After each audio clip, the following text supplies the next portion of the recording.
In today's video, I'm going to teach you how to fix Slack notifications not working. Start by opening the Slack desktop app on your computer. Then sign in if Slack asks you to. Once Slack is open, click any channel in the left sidebar. This makes sure the main message view is visible, and it also confirms you are working inside the correct workspace before changing notification settings. First, resume paused notifications. Look at the lower left corner of Slack and click your profile picture. A menu will open. In that menu, move your mouse over pause notifications. Keep the pointer there for a moment, because Slack will open a submenu beside it. At the top of that submenu, click Resume Notifications. After you click it, check your profile picture and make sure the Z-Sleep icon is gone. That icon is the visual signal that Slack was suppressing alerts, so when it disappears, paused notifications are no longer active. Next, reset Slack's notification preferences for both triggers and sound. Click your profile picture in the lower left corner again. When the menu opens, click Preferences. The Preferences window will appear. In the left sidebar of that window, click Notifications.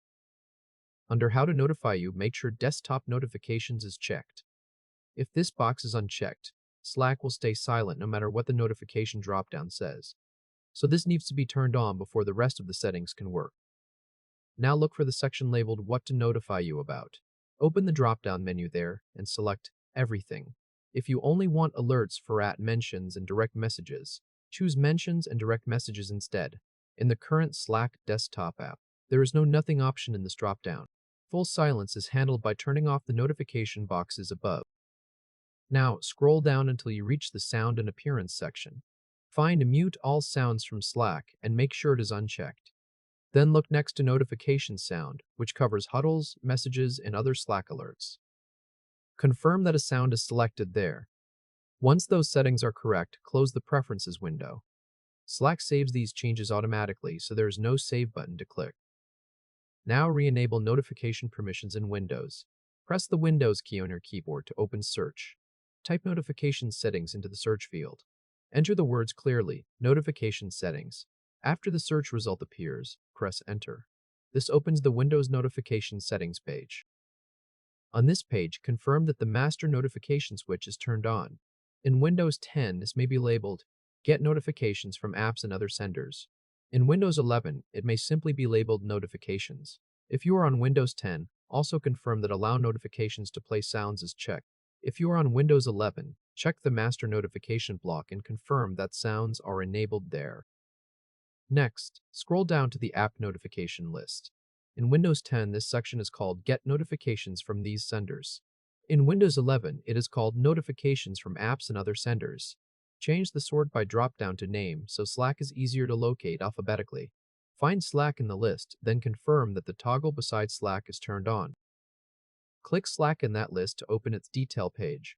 On the Slack notification detail page, confirm that Notifications is on. Confirm that Show Notification Banners is on. Then confirm that Play a Sound when a notification arrives is also on. After all three settings are enabled, close the Windows Settings window. Lastly, clear Slack's cache and restart the app. Go back into the Slack desktop app. In the top left corner of the Slack window, click the three-line icon. From that menu, click Help, then click Troubleshooting. Then click Clear Cache and restart. Slack will reload after clearing the cache. After running through these fixes, your profile picture should have no Z-Sleep indicator. Your notification preference should be set to Everything or All New Messages. Mute All Sounds from Slack should be unchecked. Slack should be allowed to send banners and sounds in Windows settings, and Slack should have restarted with a fresh cache. The next message that reaches your workspace should produce a desktop banner, a sound, and a red badge on the Slack icon. If this helped, hit like and subscribe for more quick tutorials. Congratulations!